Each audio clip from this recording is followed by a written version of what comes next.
Disclaimer: this is a fictional dramatization created for artistic, emotional, and educational storytelling purposes.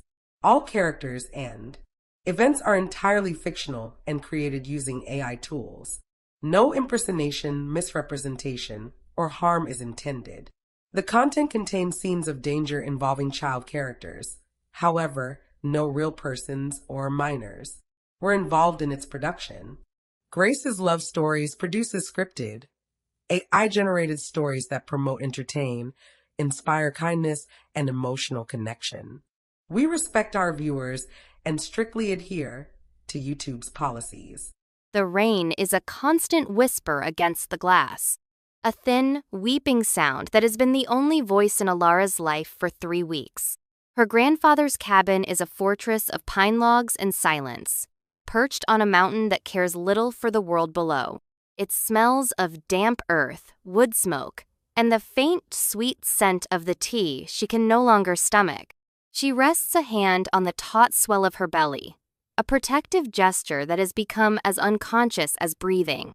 Inside her, a tiny life flutters, a secret kept between her and the groaning timber of the walls. 6 months. 6 months of this quiet, rhythmic growth. 3 weeks of this self-imposed exile. The world she left behind was one of polished steel, muted grays, and the cold, clinical voice of Marcus explaining why this child, this disruption, was an unacceptable complication. "We'll handle it," he'd said, his hand not on her but on his phone, already scheduling the appointment, as if she were a logistical problem, a stain on his perfect 5-year plan. He didn't look at her when he said it. He looked at the skyline from their penthouse window, a view he'd always claimed was a testament to his success. Her silence, her refusal, had been a foreign, ugly thing in his pristine world. So she had packed a single bag, emptied the joint account of the money her grandmother had left her, and fled. She fled to the only place that held a memory of unconditional safety. Her grandfather's cabin. He'd been gone for years, but his scent lingered in the wool blankets, in the worn leather of his favorite armchair. He'd taught her the names of the trees, the language of the birds, and how to be quiet enough to hear the mountain breathe. He'd also taught her to be wary. "Nature is honest, Alara," he'd say, his voice a low rumble like distant thunder. "It's not kind, it's just true. You respect its teeth." She thinks of his words now as the wind picks up, rattling the window frames with a sudden, violent shudder. The whisper of the rain becomes a roar. A storm is rolling down the spine of the mountain, a great, dark beast of a thing. She feels a familiar tremor of anxiety, a cold snake coiling in her gut. It's the same fear that gripped her in the city, the fear of being small and alone and unseen. Here, at least, the fear feels honest. It's a fear of lightning and falling trees, not of a man's dismissive gaze. The lights flicker once, twice, then die. The cabin plunges into a thick, velvety darkness, broken only by the pale, milky light of the storm outside. Her breath catches. The silence that follows is deeper, more profound. The hum of the small refrigerator is gone. The world is just the storm and the frantic, sudden drumming of her own heart. She feels for the matches on the mantelpiece, her fingers clumsy in the dark. The rough scrape of the match head, the flare of sulfur and light, is a small victory against the oppressive dark. She lights a cluster of candles, their warm glow pushing back the shadows, making them dance in the corners of the room. The baby kicks, a sharp, insistent jab against her ribs. A reminder, you're not alone. "I know," she whispers to the curve of her stomach. Her voice is a croak, rusty from disuse. "I'm here." A flash of lightning illuminates the forest for a stark, blue-white second. A world of thrashing trees and silver, driving rain. And in that second, she sees it. A shape, dark and low to the ground, near the edge of her small porch. It's gone as quickly as it appeared, swallowed by the returning dark. Her mind scrambles. A deer? A bear? Bears were common here. Her grandfather had kept the trash in a locked shed for a reason. She holds her breath, listening over the howl of the wind. Nothing, just the storm. Maybe it was a trick of the light. A shadow, a log. Her own fear giving shape to the dark. She tries to dismiss it, turning her back on the window, her heart a frantic bird beating against her ribs. She forces herself to focus on the simple task of making tea over the small gas camp stove she keeps for emergencies. The hiss of the gas, the clink of the kettle, these are normal sounds, safe sounds. Then comes a different sound, a low scraping noise from the porch. It's not the wind. It's not the rain. It's the sound of something heavy, dragging itself across the wood. The snake of fear in her gut tightens its coils. This is stupid. You're locked in. You're safe. But the sound continues, followed by a soft, wet thud against the base of the door. A whimper. It's a sound of such profound, gut-wrenching pain that it cuts through her fear. It's not the aggressive sound of a predator. It's the sound of something dying. Her grandfather's voice echoes in her mind. Respect its teeth. Don't be a fool. A wounded animal is the most dangerous thing in these woods. But another voice rises to meet it. A colder, more recent memory. The clipped, indifferent tone of the first doctor she saw. Are you sure? These things can be mistaken? The unspoken judgment, the dismissal, the feeling of being turned away, of her own crisis being treated as an inconvenience? And Marcus. This is your problem to fix, Alara. Don't be so dramatic. No one had helped her. No one had opened the door. The whimper comes again, weaker this time. A thin thread of sound nearly lost in the gale. She finds herself moving towards the door, her hand outstretched. What are you doing? This is insane. Her hand touches the cool, rough wood of the door. On the other side is a wild thing. A thing with teeth and claws and every reason to lash out in its pain. But she can't shake the sound of that whimper. It's the loneliest sound she's ever heard. Lonelier, even, than her own silence. She makes a decision. A foolish, reckless, utterly illogical decision. She cannot be the person who leaves another living thing to suffer alone in the dark. She just can't. Taking a deep, shuddering breath, she draws back the heavy iron bolt. The click is deafeningly loud. She opens the door a crack. The wind shrieks, flinging icy rain into her face and threatening to extinguish the candles. Cold air floods the small, warm space. At first, all she sees is darkness. Then a flash of lightning cracks the sky open again, and in its brilliant, stark glare, the world freezes. It's a wolf. Not just a wolf. It's a monster. A creature of myth. Impossibly large. Its fur, the color of jet and midnight. Matted and dark with rain and something else. Blood. One of its forelegs is bent at a sickening, unnatural angle, and a deep, ragged gash runs along its flank, pulsing a dark, sluggish red onto the wooden planks of her porch. But it's the eyes that steal her breath. In the fleeting, stark light, they are not the flat, feral eyes of a wild animal. They are a startling, intelligent gold. And they are fixed on her. Not with aggression. Not with threat. With a silent, desperate plea. The darkness slams back down, but the image is burned onto the inside of her eyelids. The sheer size of it. The impossible gold of its eyes. The raw, undeniable agony. The door strains against her hand, the wind trying to rip it from her grasp. Close it. Lock it. Go back to the fire and pretend you saw nothing. This is the sensible thing to do. The logical thing. The safe thing. Marcus was always logical. Everything was a calculation. A cost-benefit analysis. Helping a dying wolf in a storm? The cost was too high. The benefit, non-existent. She thinks of the baby inside her. A life she chose to protect against all logic. She shoves the door open wider.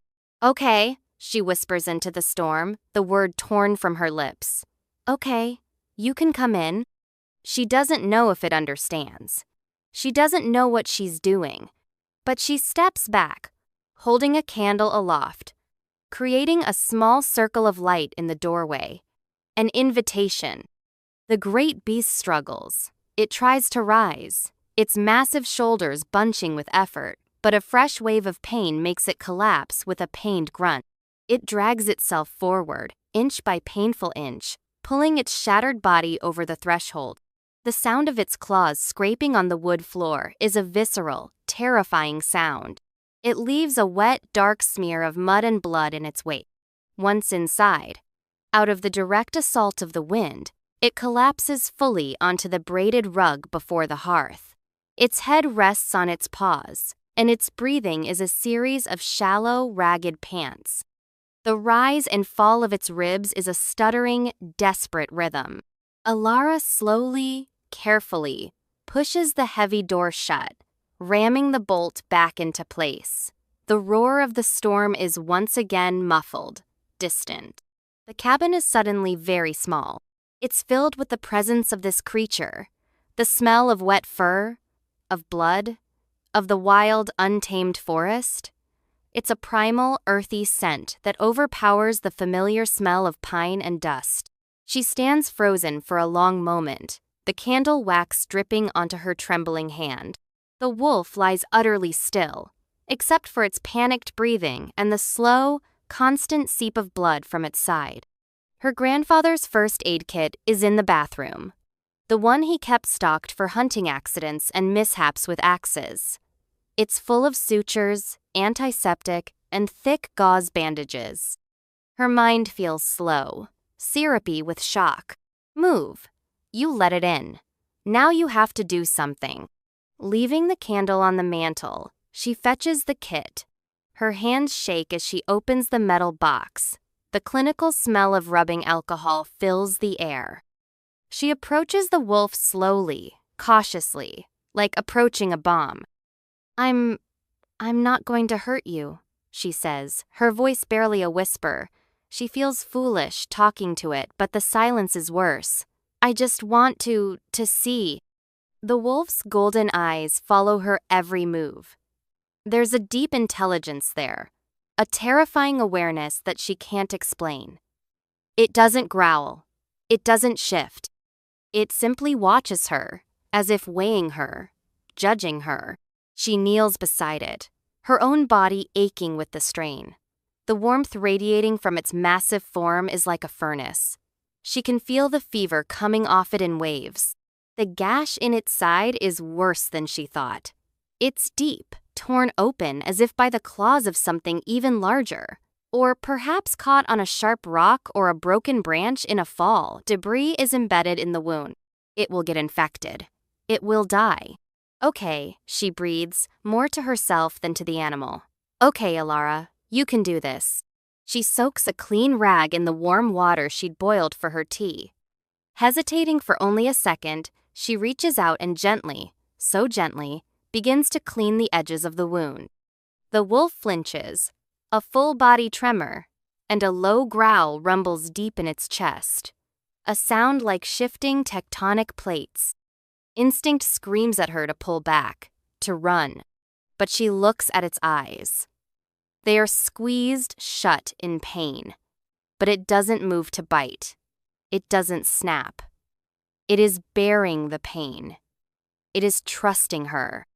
"I'm sorry," she murmurs, her voice thick with an emotion she can't name. "I know it hurts. I'm so sorry. I have to clean it." She works methodically, her fear receding as the familiar, practical task takes over. She plucks out bits of leaf and dirt with tweezers, her fingers surprisingly steady. She flushes the wound with antiseptic, earning another pained tremor and a soft whine. The broken leg is beyond her.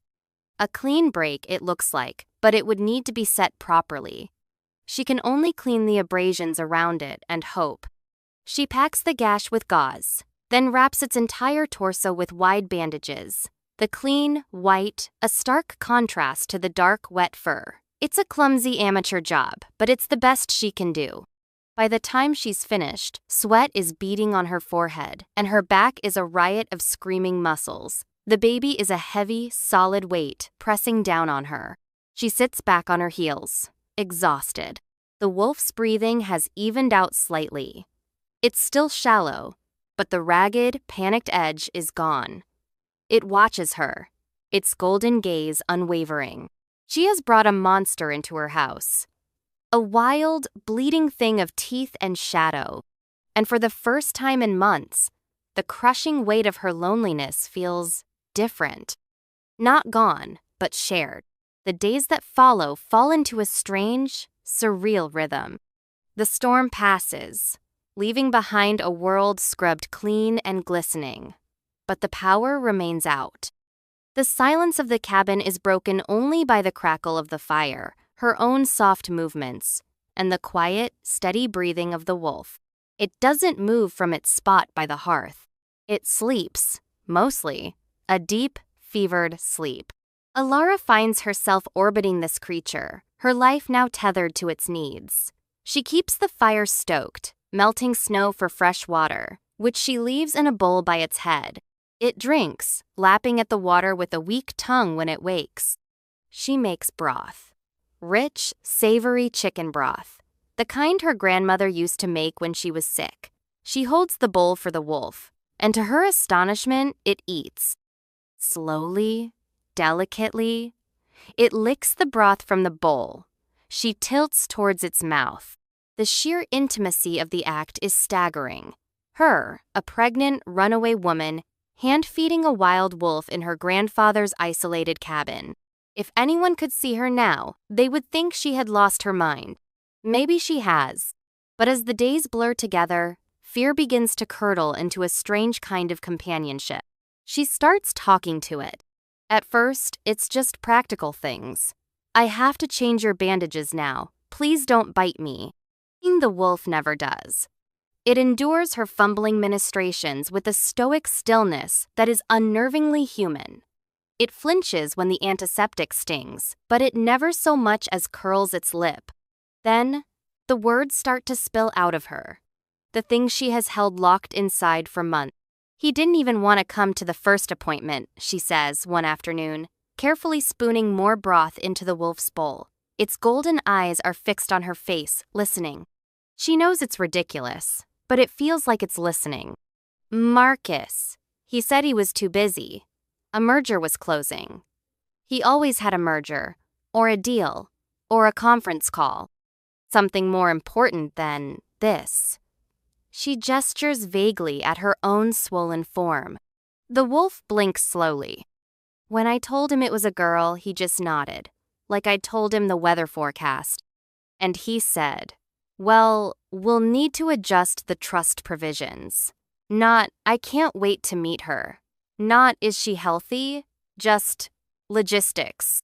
A single tear escapes and traces a hot path down her cheek. She dashes it away, angry with herself. I'm sorry, I don't know why I'm telling you this. She continues to talk. She tells the wolf about her grandfather, about her dream of being an illustrator, a dream Marcus had called a cute hobby. She tells it about her fear of being a mother, of being alone, of failing this tiny, innocent life inside her. The wolf is her confessor, a silent, warm, breathing secret keeper. Its presence is a solid, grounding weight in the fluid uncertainty of her life. One evening, as she's changing its bandages again, she notices something that makes her pause. The wound. It's healing. Not just healing. It's healing at an impossible rate. The gash that had been a deep, angry red just a day or two ago is now clean and pink at the edges. New skin is forming, pulling the wound closed with a speed that defies all biology. Even the swelling around the broken leg seems to have lessened dramatically. It makes no sense. She touches the edge of the newly formed skin. It's warm and supple. The wolf watches her, and for a moment she feels a flicker of something in its gaze. Not fear. Not pain. Something that looks almost like apprehension. As if it has been caught in a secret. she dismisses it as a trick of the firelight. It's a strong animal, a wild animal. They heal faster than people. That's all. But the seed of strangeness has been planted.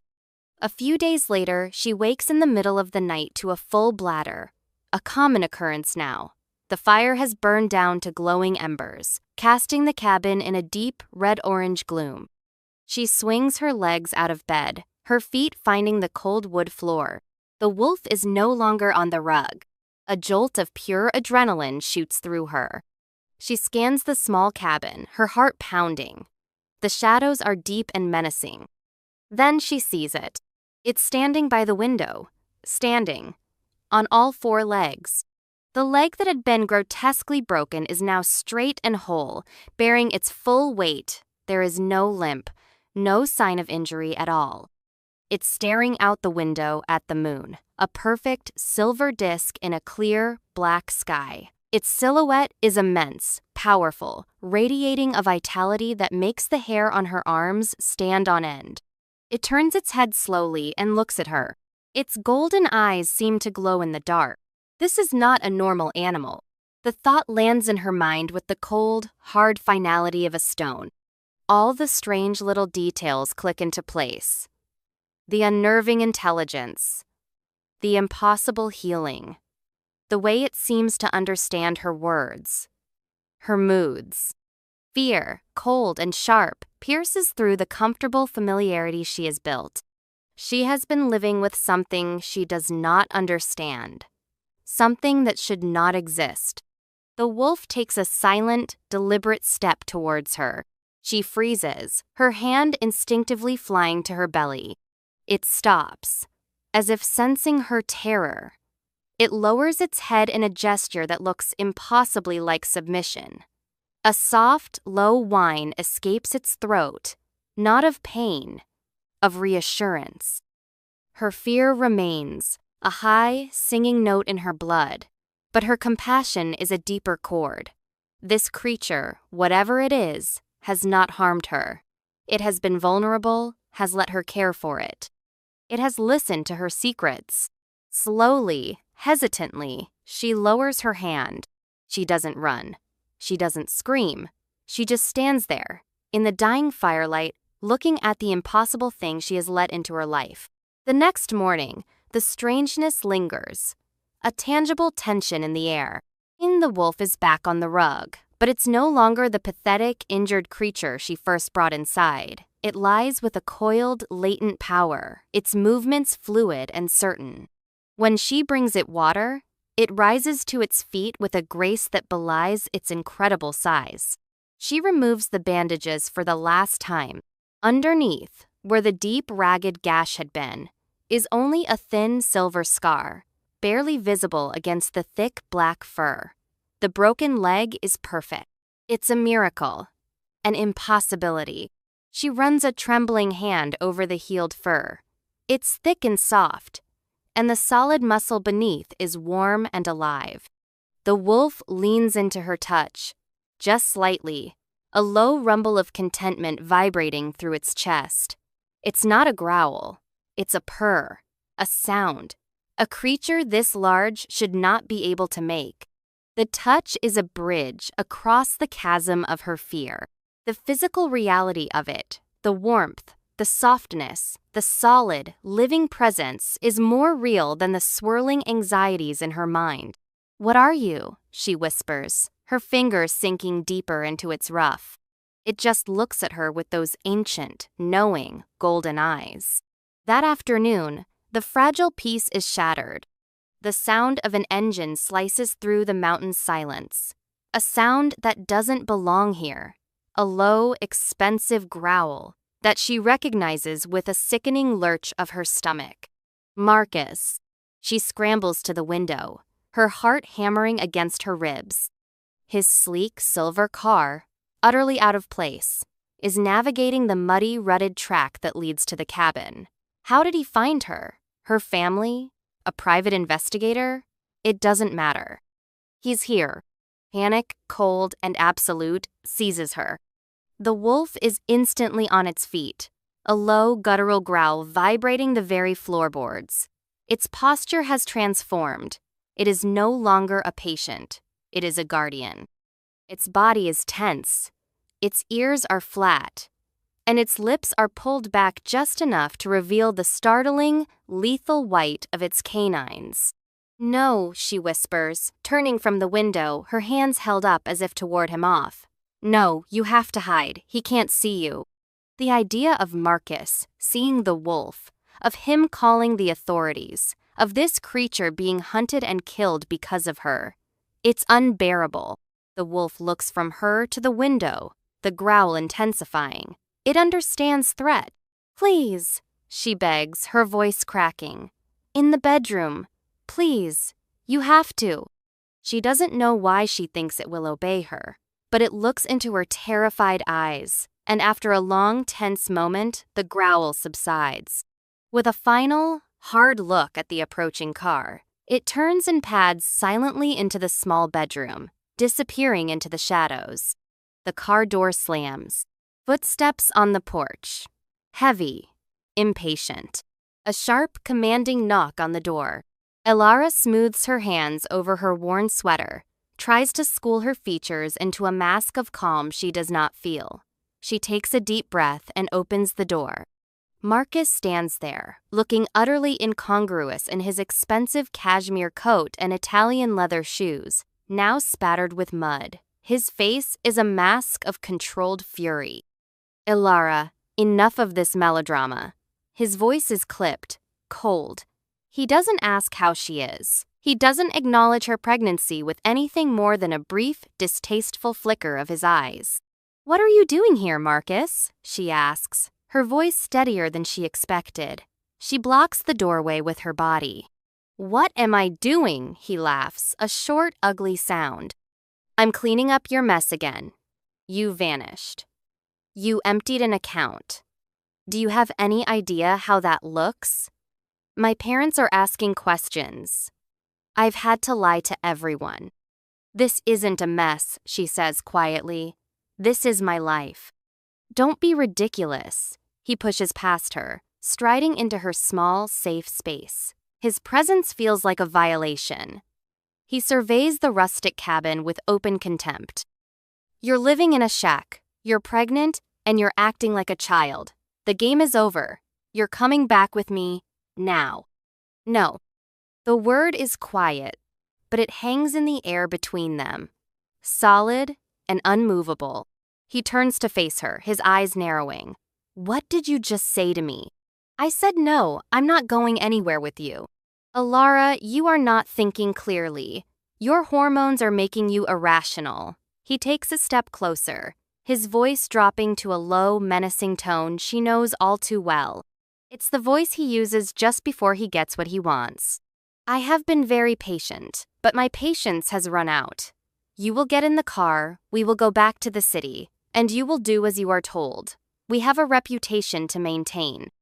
"Your reputation?" she clarifies, a spark of defiance igniting in her chest. "It was always about you, Marcus. Your plan, your reputation, your convenience." "That's enough," he snaps, his face twisting into an ugly sneer. He grabs her arm, his fingers digging into her flesh. "You're coming with me, even if I have to drag you." Pain, sharp and shocking, radiates up her arm. She flinches, trying to pull away, but his grip is like iron. A sound erupts from the bedroom. It's not a growl, it's a roar. A deep, terrifying, world-ending sound of pure, unrestrained fury. The bedroom door splinters, flying off its hinges as the wolf explodes into the room. It is a vision of primal rage, a blur of black fur and flashing teeth. It moves faster than anything that large should be able to move. Marcus freezes, his hand dropping from her arm as his face drains of all color. His mouth opens, but no sound comes out. He is staring at an impossibility, a nightmare made flesh. The wolf doesn't charge him. It doesn't need to. It lands between him and Elara, a living wall of protective fury. It stands over her, its head lowered, the roar subsiding into the most menacing growl she has ever heard. Its entire body vibrates with the promise of violence. A string of saliva drips from its bared teeth, landing silently on the floorboards.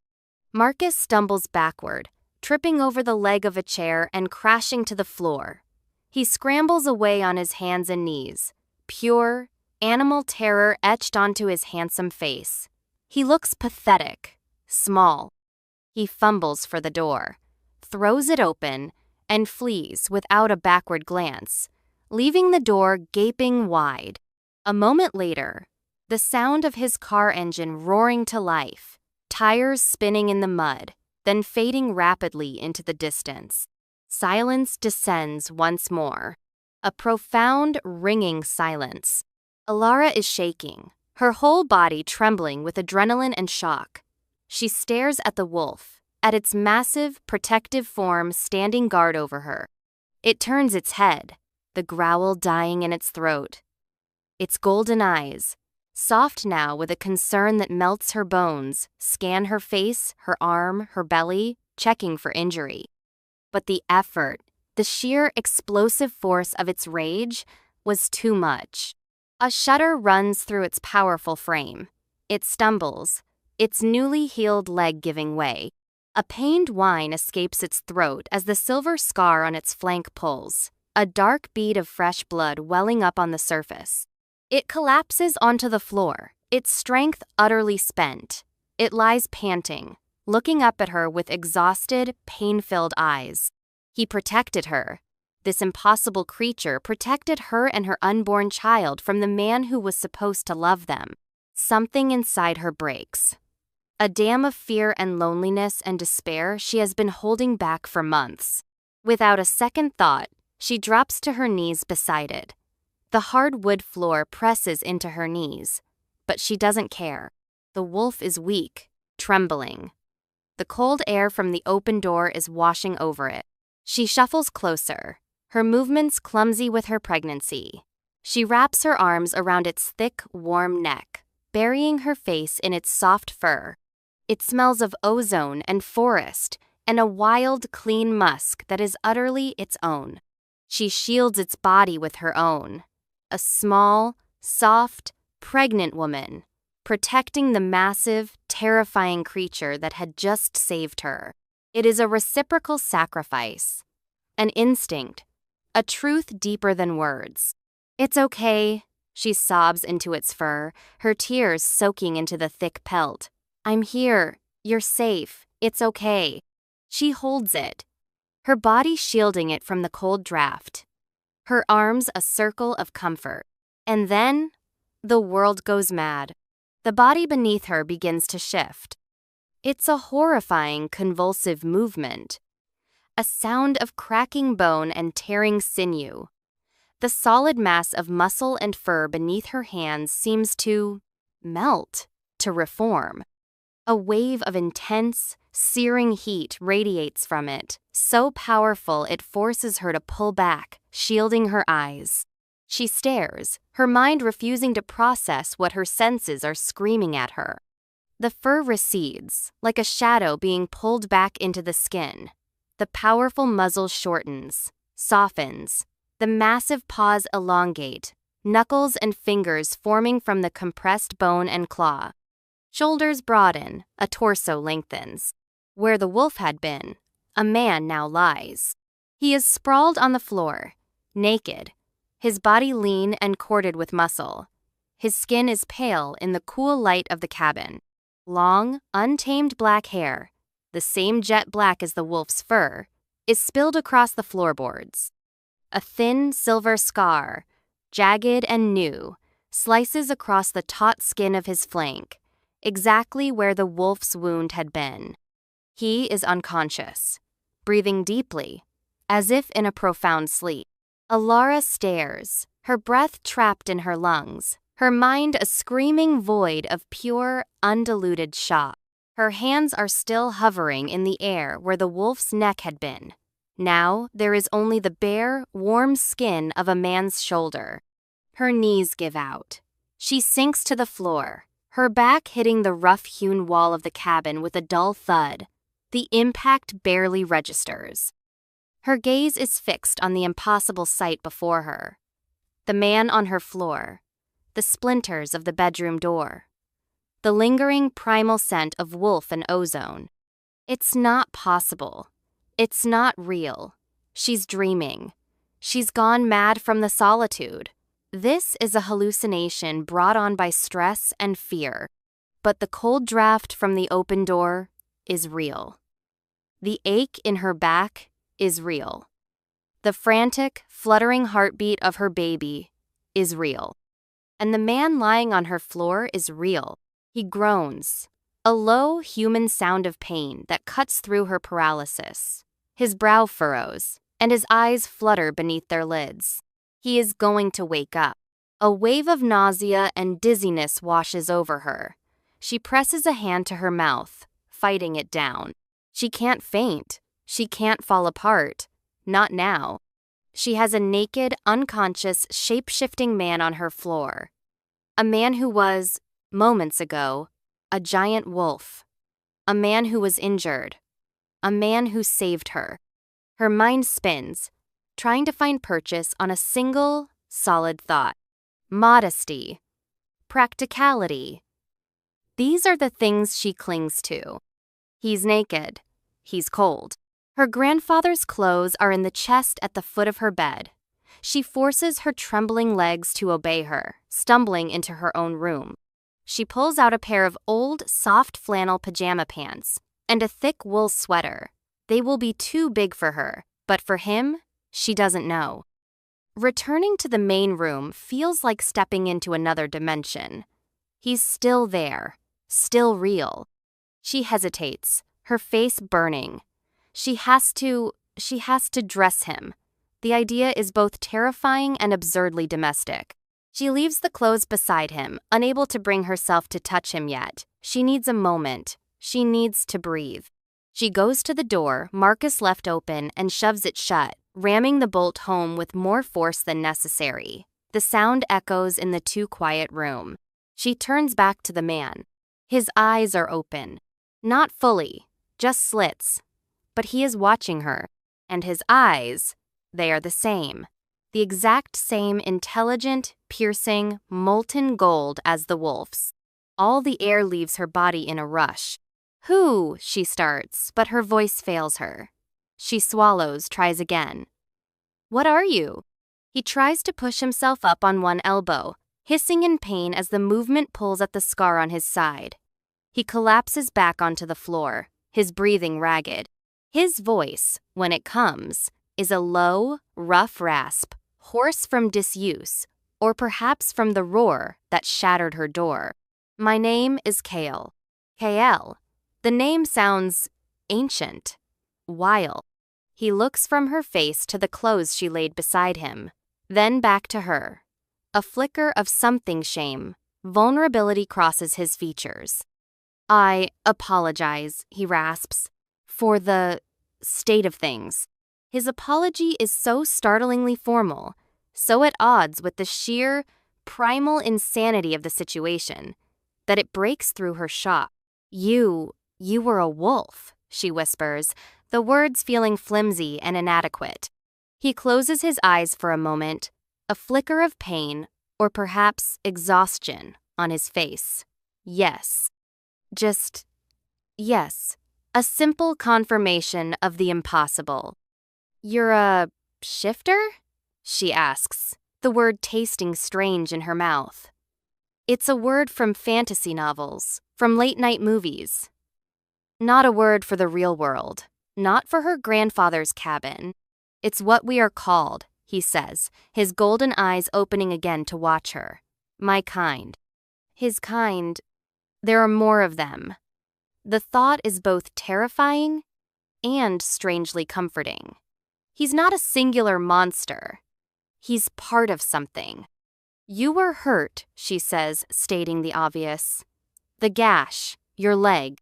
"A disagreement," he says, his voice tight, "with a bear over territory."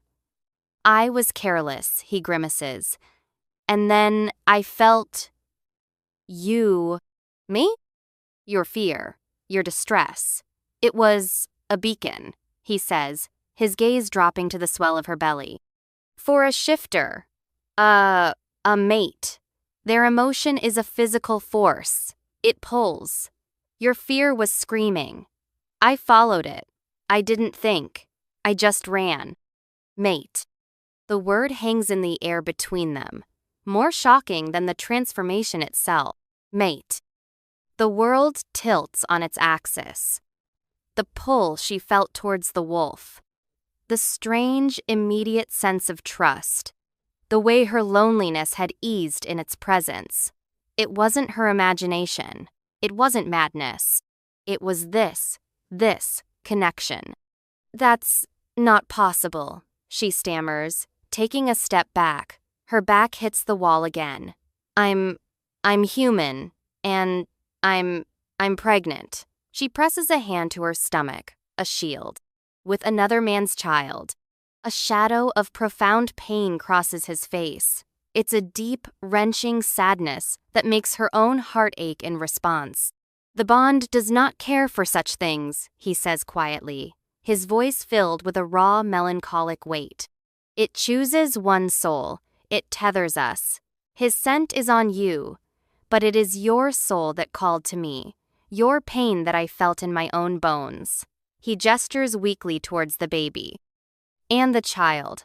A child of my mate is a child of my pack, a child to be protected. It makes no difference where the seed came from. It is yours. That is all that matters. It's too much. It's all too much. Her logic, her understanding of the world, is fracturing, shattering into a million pieces. She slides down the wall until she's sitting on the floor, her head in her hands. I need a minute, she breathes. He is silent. He gives her the space she needs. His presence a quiet, patient weight on the other side of the room. She can feel his gaze on her, warm and steady.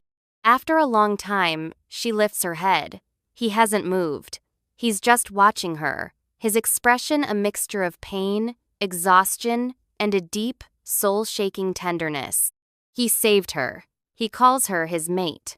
He has accepted her child without a second's hesitation. He has shown her more honor and protection in the last hour than Marcus did in 5 years. Slowly, she gets to her feet. She walks over to him, picks up the clothes she brought, and kneels beside him. Can you sit up? She asks, her voice soft.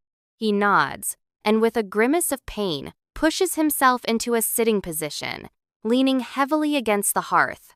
The firelight plays over the hard planes of his chest and shoulders. She doesn't let herself think. She just acts. She helps him pull the thick wool sweater over his head, her fingers brushing against the cool skin of his back. A jolt, like static electricity, sparks between them. He sucks in a sharp breath at the contact. She helps him guide his legs into the flannel pants. He's weak, his movements clumsy. The entire process is awkward and intimate and utterly surreal. Once he's dressed, he looks less like a wild thing and more like a man. A very large, very tired man, drowning in her grandfather's old clothes. He leans his head back against the stone of the fireplace, his eyes closed. Thank you. You should be in bed, she says, her voice taking on a practical, almost nurse-like tone. It's easier than dealing with the storm of emotion inside her. You're exhausted and hurt. The transformation, after an injury, it takes a toll, he admits, not opening his eyes. The rage, that also drains the reserves. I don't have a bed big enough, she says, thinking of her own small double bed. The floor is fine, he murmurs, as long as I am near, it is enough. Near you. She retrieves a pillow from her bed and a stack of the thickest wool blankets she can find. She arranges them on the rug where he had lain as a wolf, a makeshift bed. He watches her through heavy-lidded eyes as she works. When she's done, he slowly, painfully eases himself down onto the blankets, curling onto his side and pulling another blanket over himself. He looks up at her from the floor. Alara, he says, her name a soft prayer on his lips. I am sorry for frightening you. I never intended for you to see this, not like this. You saved me, she says simply. You saved us. A faint smile touches his lips, a fleeting expression of relief. That is my right, he whispers, his voice already growing thick with sleep. It is my only purpose. And with that, his eyes drift shut, and his breathing deepens into the slow, steady rhythm of sleep. Alara stands over him for a long time, a storm of impossible thoughts and emotions warring inside her, fear and wonder, disbelief and a strange, terrifying hope. Her life, which had been broken and empty, is now filled with a secret so immense it threatens to consume her. She has a monster sleeping on her floor, a guardian, a shifter, her mate. The days after the revelation are quiet, but charged with a new, unspoken tension. Kyle sleeps for nearly 24 hours straight, a deep, healing sleep. Alara moves around him, her steps soft, her heart a tangled knot of anxiety and wonder. She watches him breathe. She watches the way the firelight flickers across his strong, unguarded face. He looks younger in sleep, less like an ancient, powerful creature, and more like a man burdened by a heavy weight. When he finally wakes, he is weak, but the sharp edge of his pain has dulled. He moves stiffly, favoring his side, but he is coherent, and he is determined to push her away. You should leave, he says, his voice a low rumble. He's sitting by the fire, nursing a mug of broth she made him. He won't look at her. He stares into the flames. Leave? She asks, her voice sharper than she intends. Where would I go? Back to Marcus. You saw what he is. My world is more dangerous than him, Kale says, his knuckles white around the mug. The bear that injured me. It wasn't an ordinary animal. There are rival packs, old feuds, laws you don't understand. Being my mate. It puts a target on your back. It's a death sentence for a human, especially one who is, he hesitates, vulnerable.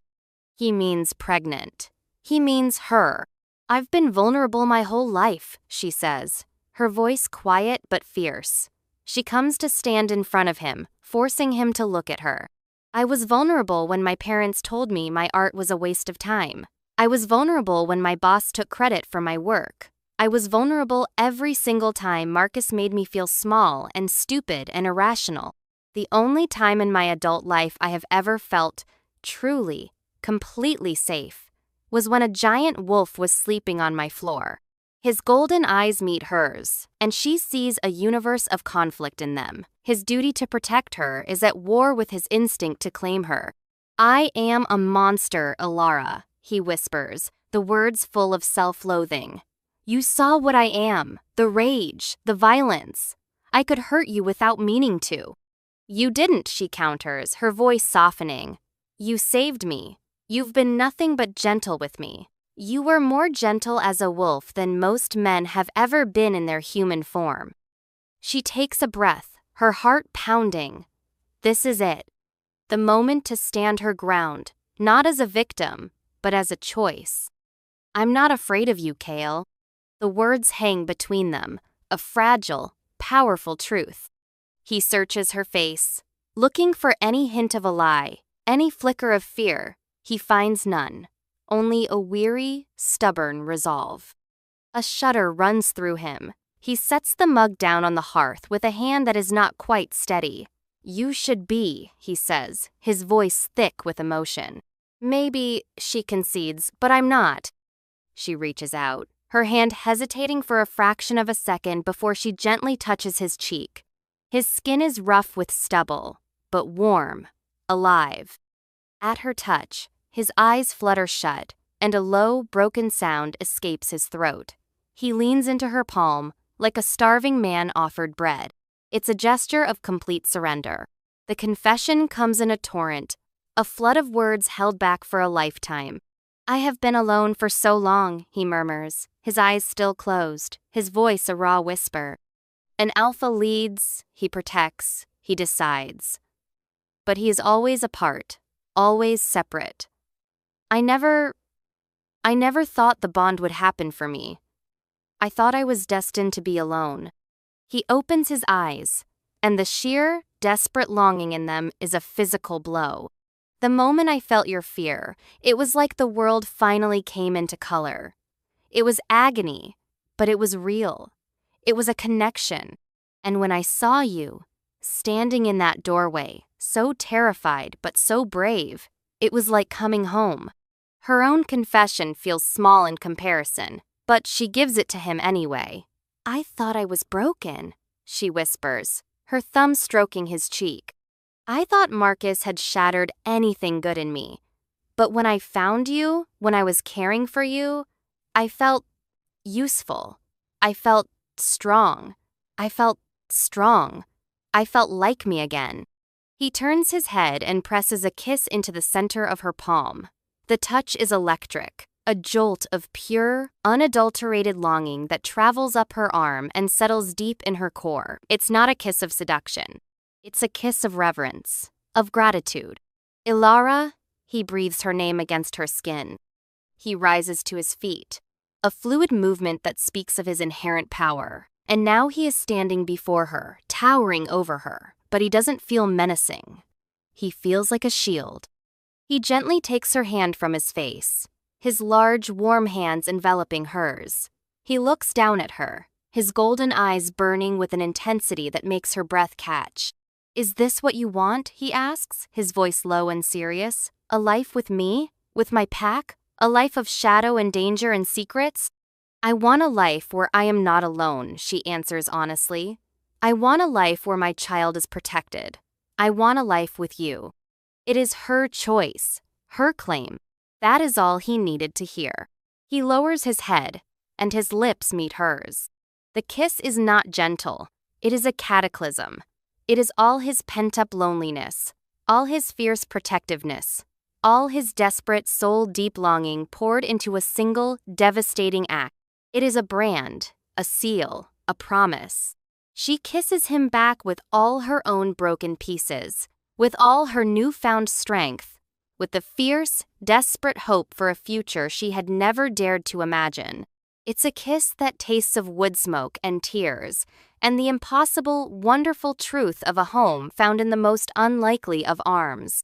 When he finally breaks the kiss, they are both breathless. He rests his forehead against hers, his eyes closed. Mine, he growls, the sound a low, possessive vibration against her lips. Not a claim of ownership, a statement of fact, a declaration of belonging. Yours, she whispers back, and for the first time, the word doesn't feel like a surrender. It feels like a victory. 6 months later, the world is no longer pine and silence. It is the rich, loamy scent of a thriving forest, the murmur of 100 lives lived in concert, and the distant, happy sound of children playing.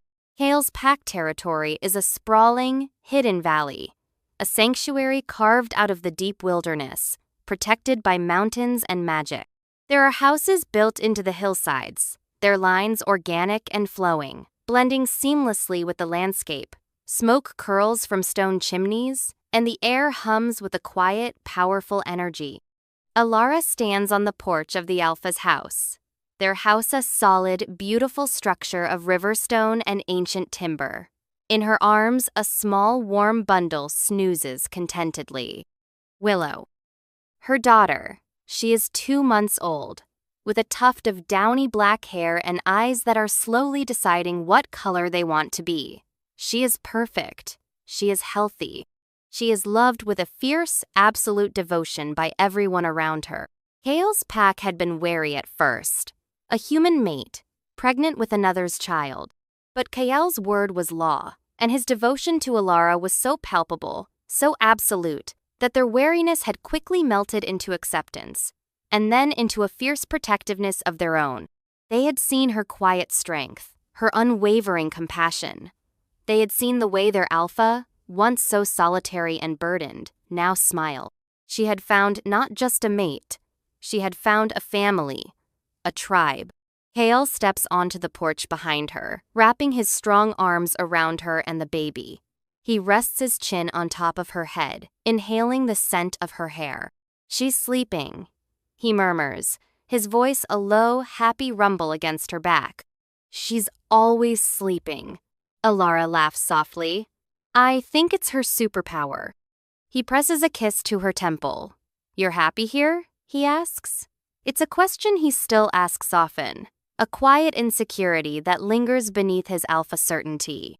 She leans back against his solid warmth, her heart full to bursting. "Kale," she says, turning her head to look at him. "I'm home."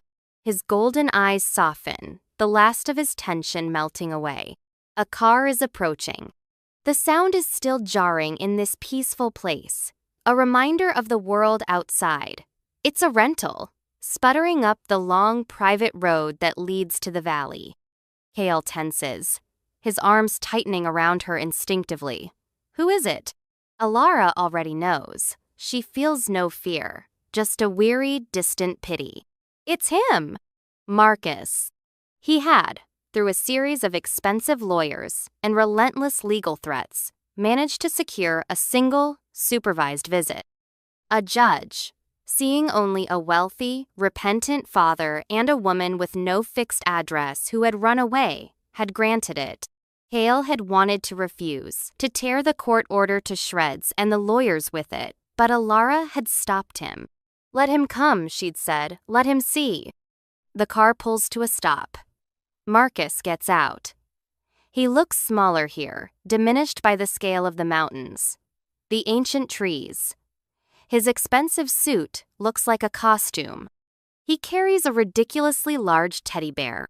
He stops short when he sees them on the porch. His gaze flickers from Alara, looking healthy and serene, to the powerful, imposing man holding her, to the tiny, perfect baby in her arms.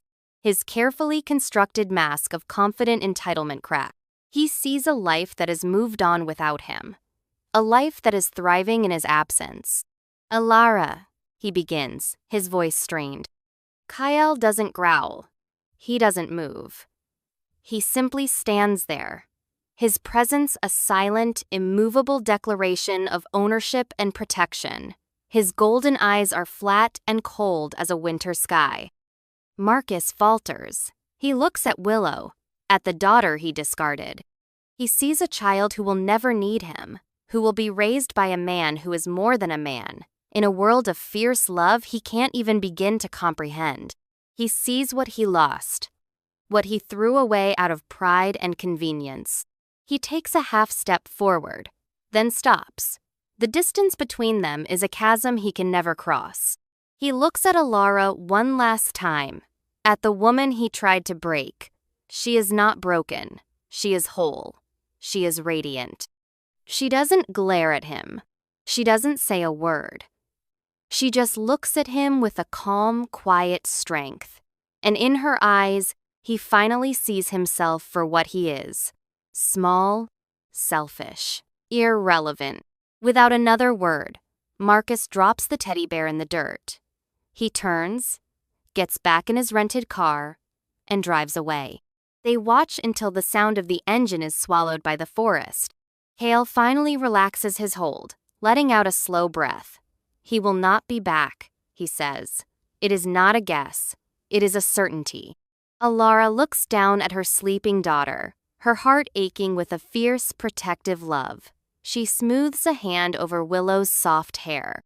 She thinks about the woman she was, shivering in that cabin, alone and terrified, believing she was weak and flawed. She remembers the moment she made the choice to open the door, to offer help to a dying creature against all logic and reason. It was an act of compassion, an act of defiance against the cruelty of the world she'd known. That single, foolish, wonderful choice. She had thought she was saving a wolf, but in the end, it was her own heart she was saving. It was her own life she was claiming. Her compassion had not been a weakness.